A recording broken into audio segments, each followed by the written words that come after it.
Chapter 18. The animals were all gathered around Tahra. Many of them were silent, trying to think of a solution.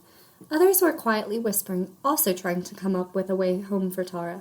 Tahra sat there quietly, waiting for a suggestion and thinking of possible ways as well. "How did you say you got here?" asked Snowflake, breaking the quietness and swimming slightly closer. "I wrote a song, and when I sang it, I disappeared and woke up here."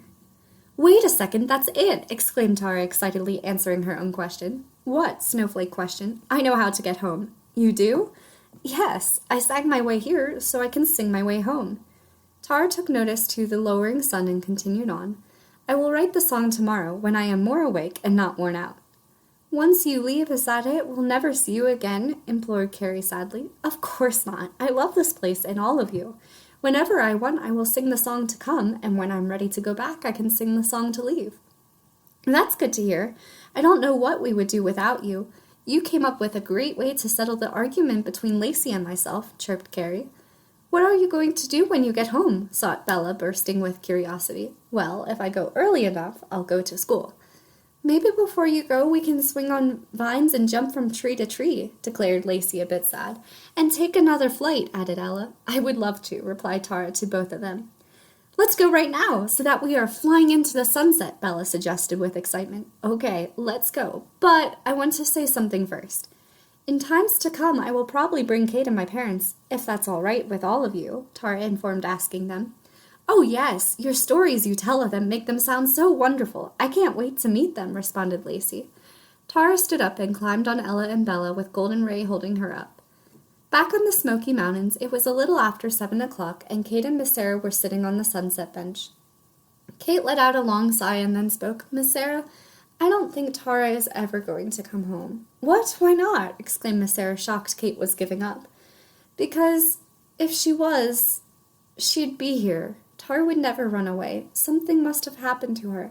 Besides that, Marietta sent out a search party. She would have found her by now." "Oh, Kate, you can't lose hope. I have a feeling she'll be back soon." "It's not a feeling, it's a wish." "Maybe it is, but—" "Hello, girls," greeted Carabella, walking over to them, cutting off their conversation. "I'm so glad that horrible fire is over. So many animals were injured by the flames. I almost got burned by a falling branch again, I didn't even see, but a deer pushed me out of the way. Instead of me getting burned, she did. My cave is filled with injured animals. I only came here now to check on Crystal's leg." Kate had noticed Carabella was hopping on crutches and had a brace on her one leg, which she assumed that is where she had gotten burned, and it was hard for her to walk without it hurting. Kate wanted to offer her assistance, but didn't know how she could help her being so small. Kate and Miss Sarah followed Carabella over to where the horses stood. Miss Sarah would have helped Carabella, but due to her own injury, she was unable to help. Carabella carefully unwrapped Crystal's leg. "It's still a little sore, but she will be fine to be rode on again, more normal. Just make sure she takes it easy," instructed Carabella. "Okay, I will, thank you," replied Kate. "Sure, no problem. I see the new stable is getting put up rather quickly," she observed, switching the topic. "Yeah, the workers said they should be done with the structure, walls, and roof tomorrow. It will then only need the stalls built." Just then Beth came outside. "Kate, come inside. Dad is going to play his movie." "Who is this?" she asked, seeing Carabella for the first time. "Carabella, the one I told you lives in a cave," Kate explained. "Carabella?" Beth echoed. "Yeah, interesting name." "Do you happen to have a sister?" Beth questioned Carabella. "Yes," Carabella replied, not knowing why Beth had asked. "Jennifer?" "Yes." She sounded a little more excited. "Have you seen her?" "Yes." "Where? When? How?" "On my trip to New York recently, because she is my publisher, since I write books." "She always was a great writer. I even got to help her write Camping Trip," Carabella said with a little sadness in her voice. "That was the one she said about you." "Oh, do tell her I am here and okay," Carabella exclaimed, more cheerful. "I will email her right now," Beth replied, and turned back into the house to do so. Back at the Sea of Paper, it was now twilight, and Ella and Bella landed on the ground. "Before you go to your castle, we need to sing the traditional lullaby with you. After all, who knows how long it will be before you join us in song again," declared Snowball. They finished singing the lullaby, and Tahra said goodnight to the animals. Then Tahra went off to her castle, letting her mind review everything that had happened today, and she smiled to herself. "It sure was an awesome day today, just as I had thought it would be." Up in her room, Tara thought out loud, "Tomorrow is going to be a terrific day. I can't believe I didn't think of singing a song to get home before. I can't wait to see my family and friends. I know it's only been a week and a half, but it feels like forever. My dad was quite far in the making of his movie. I wonder if he finished it yet. I wonder what my class did on May Day. Wait! What am I going to do if the song doesn't work?" "Relax, you know it will. It makes sense. After all, that is how you got here. Besides that, Snowflake is very smart and would know what the best and only way for me to get home would be." Tara calmed down again and climbed in bed. Meanwhile, the movie had just ended. "That was a really unexpected ending," commented Kate, shocked. "You did a great job, Nick. I had fun watching it. But I probably should go home now," Miss Sarah informed, looking at her watch. "Thanks. Have a good night," responded Nick. "You too. See you tomorrow, Kate," Miss Sarah claimed, getting up. Once Miss Sarah was out the door, Nick spoke. "It's late. We probably should go to bed. But first, Beth, could you please make sure the horses will be warm enough?" "Sure thing. I'll get right to it," Beth responded. "Kate, you can go upstairs and start getting ready for bed." Kate nodded sleepily and went upstairs. Outside, the basic structure was complete, so the horses could be in the stable. It had walls on, but no roof or stalls. Beth put the horse's blanket on each horse to keep them warm through the night. Meanwhile, Tara was lying in bed trying to sleep, but she couldn't stop thinking about tomorrow. She was so excited and wondered if she would ever fall asleep. As time passed on, her eyes slipped shut and opened up on a dream. She was at home in her bed. Then her alarm clock went off. Tara rolled over, 6 a.m. Wondering what date it was, she looked at the date on her clock, April 25th. "What a weird dream I had. I dreamt I was in another world called the Sea of Paper. I better go get Kate up for school."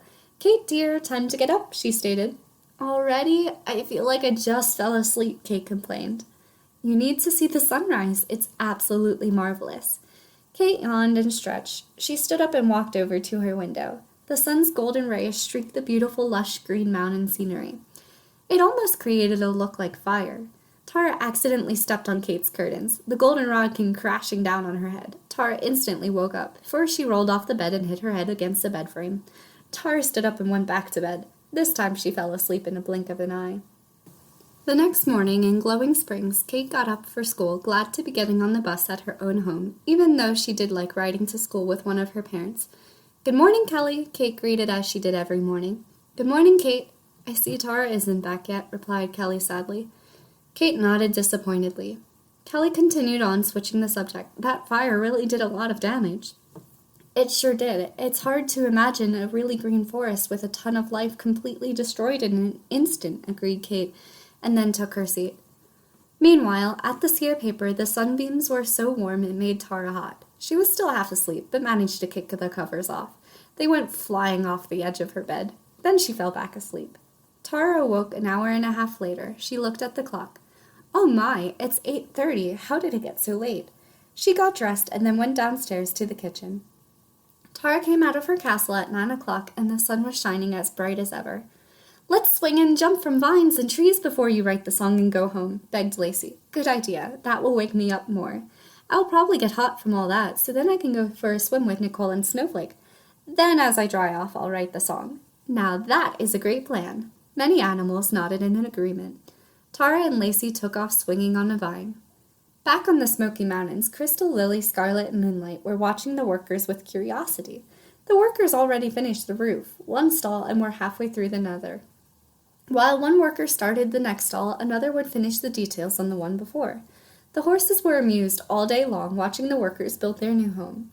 It was fascinating for them to watch, especially because none of them had the chance to see a stable being built before. They stayed quiet for the most part, but sometimes quietly chattered to themselves about what they were seeing. At the same time, Tara was having fun swinging with Lacey, but her hands were getting sore. Then she remembered she forgot to put on her gripping gloves. "Lacey, can we pause for a minute? I need to go get my gloves," requested Tara. "I could, or I could go by tree. It would be faster," suggested Lacey. "Okay, thank you." "No problem," Lacey called as she swung away on a nearby vine. Neither of them had thought to let Tara make another set of gloves from the paper tree nearby. Oh well, it gave Tara a chance to rest and catch her breath as she waited for Lacey. Meanwhile, at the high school, Beth was sitting at her desk in her classroom. She didn't have class right now, so she decided to check her email. In her inbox was one from Jennifer. The email read, "Are you serious? That is amazing. I will fly down there on Saturday. See you then, and thank you so much for telling me. Your publisher, Jennifer." Beth smiled, knowing Jennifer was feeling a lot better knowing her sister was alive. If it weren't for the printing accident and camping trip getting destroyed, Beth may never have known Jennifer's sister was alive on the mountains right by her house. A sigh came from her as she tried to imagine how happy her and relieved Jennifer must be. She was glad her trip to New York had actually proved to be one of the best things that ever happened, and she was able to reunite her publisher with her lost sister. At the same moment, back at the sea of paper, Lacey had retrieved Tara's gloves. "I'm back," called Lacey, springing down from a tree branch. Tara jumped back, and Lacey just missed her. "Sorry, here are your gloves. Now come on, let's go," Lacey apologized. Tara replied, "No worries, thank you." Lacey took off, and Tara quickly put on her gloves and joined her. A little later, Tara and Lacey stopped. As Tara said earlier, she would go swimming with Nicole and Snowflake. At first, the water was cold, but eventually she got used to it.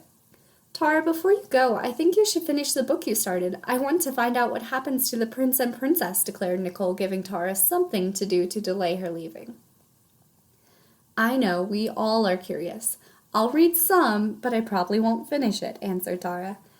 After a little while, Tara got out of the refreshing water. "I know I said I would write the song now, but Nicole wants me to read more. Is that all right with all of you?" She questioned playfully, knowing the answer. Yes, many animals responded happy she wasn't going to leave yet. She went into her castle to retrieve the storybook and then sat down on the sand to read. The animals sat around her in a close circle, eager to hear the next part of the story. An hour passed and Tara came to the end of a chapter, so she figured for now that was a good place to stop. "I'll read more in a bit, but right now I'm going to go eat lunch," explained Tara, rising from the sand. Back at Glowing Springs Elementary, Kate was out at recess. She ran up to Miss Sarah.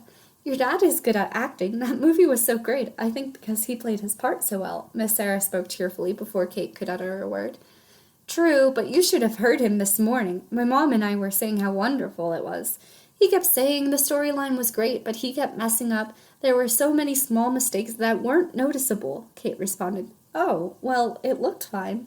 "I know, he picks apart every movie or show he does like that," informed Kate in a complaining way. "Maybe that's his way of planning how to do better in the next movie." "That is a possibility," Kate agreed, thinking over the suggestion. 2 hours later, Tara finished the book. Tara took the book back inside and placed it back on the shelf she had originally gotten it from.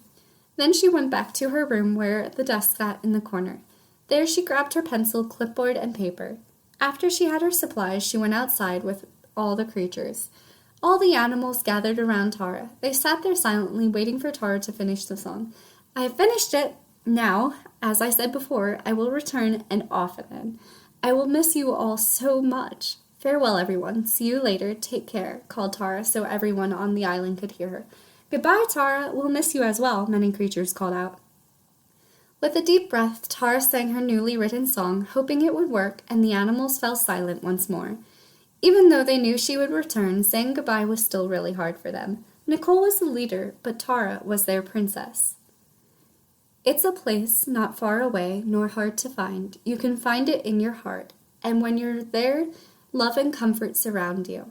It's a place of magical dreams, and a place you always want to be. There's no other place I'd rather be than home. Take me home, take me right now. Home, home, the place I love, my home. Just when she appeared at the sea of paper, Tara glowed. But the glitter did not bother her, and she managed to remain conscious. In an instant she was gone, and all the creatures let out a sad sigh that seemed to hang heavy in the air.